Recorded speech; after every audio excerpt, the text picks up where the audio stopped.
कल्याण मध्यम प्रकल्प ओव्हरफ्लो, नदीकाठच्या गावांना सतर्क राहण्याचं आवाहन, नदीला कधीही पूर येण्याची शक्यता। जालना जिल्ह्यात गेल्या काही दिवसांपासून सुरू असलेल्या सततच्या मुसळधार पावसामुळे जिल्ह्यातील सर्व प्रमुख आणि मध्यम प्रकल्प तुडुंब भरून वाहत आहेत। या पार्श्वभूमीवर हवामान खात्याच्या अंदाजानुसार जालना जिल्ह्यात रेड अलर्ट घोषित केलाय। त्यामुळे नागरिकांनी पुरेशा प्रमाणात सावधगिरी बाळगण्याचं आवाहन 27 सप्टेंबर 2025 रोजी सायंकाळी 6 वाजता प्रशासनाकडून करण्यात आलंय।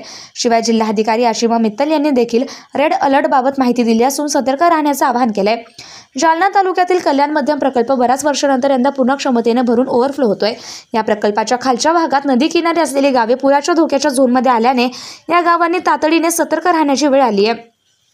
कल्याण प्रकल्पाच्या मुख्य नदी पात्रावर निरखेडा तांडा परिसरात आणखीन एक धरण आहे। हे धरण देखील पूर्ण क्षमतेने भरून ओव्हरफ्लो होत असल्याने नदीचा प्रवाह प्रचंड वेगाने वाढलाय। त्यामुळे पुढील काही तासात नदी किनारी मोठ्या प्रमाणात पाणी साचणे तसेच पूरस्थिती निर्माण होण्याची शक्यता प्रशासनाने वर्तवली आहे।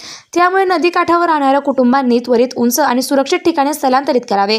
गाव पातळीवर शाळा, सभागृह किंवा सार्वजनिक इमारतींमध्ये नागरिकांसाठी निवारा केंद्र उभारावे। अनावश्यकपणे नदी पात्राजवळ गर्दी करू नये। पूरस्थिती उद्भवल्यास तात्काळ आपत्ती व्यवस्थापन नियंत्रण कक्षाशी संपर्क साधावा असं आवाहन करण्यात आलं। जिल्हाधिकारी आणि आपत्ती व्यवस्थापन विभागानं पूरस्थितीवर तातडीनं नियंत्रण आणण्यासाठी यंत्रणा सज्ज ठेवली आहे। महत्त्वाच्या ठिकाणी बचाव पथके आणि बोटींची व्यवस्था करण्यात आली आहे। दरम्यान सतत वाढणाऱ्या पावसामुळे ही अवस्था अधिक गंभीर होऊ शकते असा इशाराही देण्यात आला। जालना जिल्ह्यातील नागरिकांसाठी सध्या सावधगिरीचं धोरण अवलंबणे हा एकमेव पर्याय असल्याचं प्रशासनानं स्पष्ट केलंय।